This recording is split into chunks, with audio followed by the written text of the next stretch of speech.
If you've ever been in a position where you weren't sure if you should stay or go in a relationship, I get it. It can be very stressful, especially if you don't have a clear answer about what to do. Let me tell you about a person that I dated for way too long. We were in this long, endless loop of going back and forth for almost a decade. And I knew I needed to leave the relationship, but I was very invested in his potential. And that was until I discovered an ancient Greek astrology method that gave me a very clear sign that he was not right for me. Now, this video is not about that, but if you want to nerd out on it, I'm going to leave the link for it so that you can go and check that video out too. But honestly, I did not need astrology to tell me that he was not right for me. My friends were telling me this, my family. It was very clear because he was a serious alcoholic. So he was at the bar every night. So I always knew where he was, but I didn't want that kind of lifestyle. The bar was very boring. I wasn't a big drinker, but I kept hoping that he would change. And then I stumbled on something I'm calling the MVR relationship test, and that is the minimum viable relationship test. And what it's doing is basically filtering out the people that aren't good for you and filtering in the people that can actually show up and be a good partner to you. Hi, I'm Amber Blaze, and I used to date backwards, and that's what a lot of us do, which is dating based on potential or dating based on chemistry, and that is really easy to do if our hearts are extremely involved. But when we're not getting our needs met and yet we have these strong connections with people, then that can be just so tough. And so I needed to come up with a way to actually get some movement, get some relief, because I was seeing therapists. I was doing all these things to try to change things around and actually break through from this long-term situationship, really is what it was. I had to shift my focus. I needed to figure out what I needed to be able to be safe in that relationship. Basically, you can imagine your needs like a bowl, and if there is a hole in that bowl, then your love, your happiness is going to be leaking out. It cannot hold your satisfaction in that relationship. There's a leak in it. But this is not about perfection. It's just recognizing that one leak. And I'm going to take you through the steps I followed for that minimum viable relationship test. So step number one is to figure out what is that number one thing that you need in your relationship so that you're going to be able to be satisfied. And then step number two, you actually bring this to your partner and see whether or not they're willing to meet you halfway. So step number three, you actually experience getting your needs met and how that feels.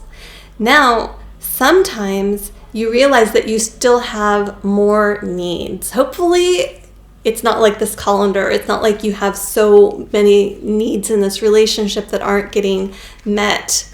Hopefully, you just have one or two needs, because it's fine if you need to go back to step one and try out a different need that you want to get fulfilled and bring that to your partner, go through all those steps again. But if your relationship is more like this colander and you have so many needs that are not being fulfilled, it might be time to actually walk away. That's just my hot take.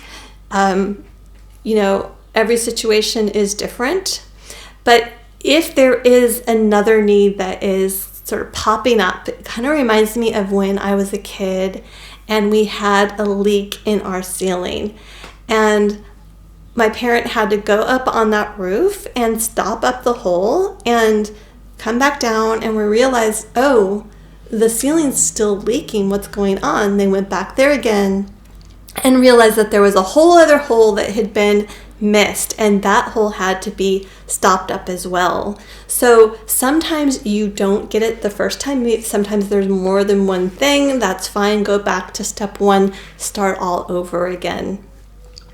So let me tell you about one of my clients who went through this process. She had been living with her boyfriend. They had a pretty good relationship for quite a while, and then he lost his job.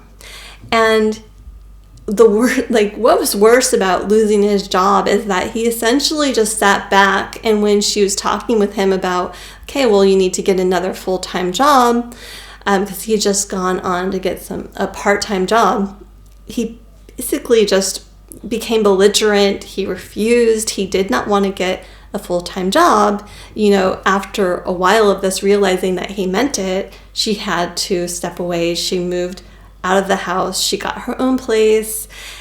And she told me that she never regretted it. She was now in a place where she's loving her new home. She was able to date men that were at her same level and willing to be grown-ups and pay the, work full-time, pay rent, and all that sort of thing. And so she never regretted her choice. She had her MVR. She decided to walk away and respect that, even though he couldn't. And so what happened with me, with my MVR, when I ran my own MVR test with the alcoholic I was seeing, well, at first he was agreed to go along with it, and within days he broke up with me. He didn't want to go through with it. He'd rather spend time at the bar. But within a few months, he decided, actually, I want to get back together. I'm willing to do this. But by then, I had already moved on, which was pretty amazing because we had been, like I said, in this endless loop for almost a decade. And this is what it took for me to finally completely break things off. That and seeing the astrology together, it was just the thing that put me over the line, made me value myself first. And now it's been years since my life has changed and I moved on.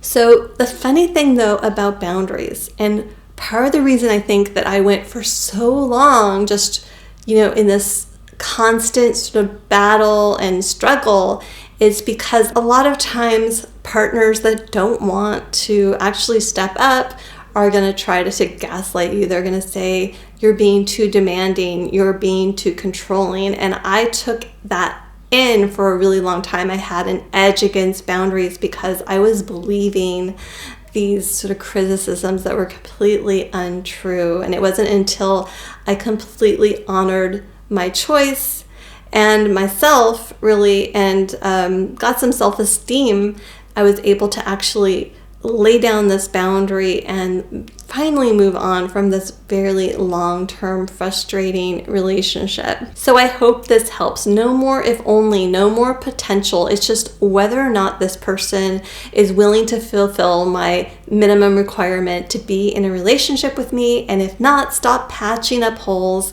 and move on. Thanks so much for watching. Go ahead and click the link of the video that the YouTube algorithm is recommending, and I'll see you in the next video.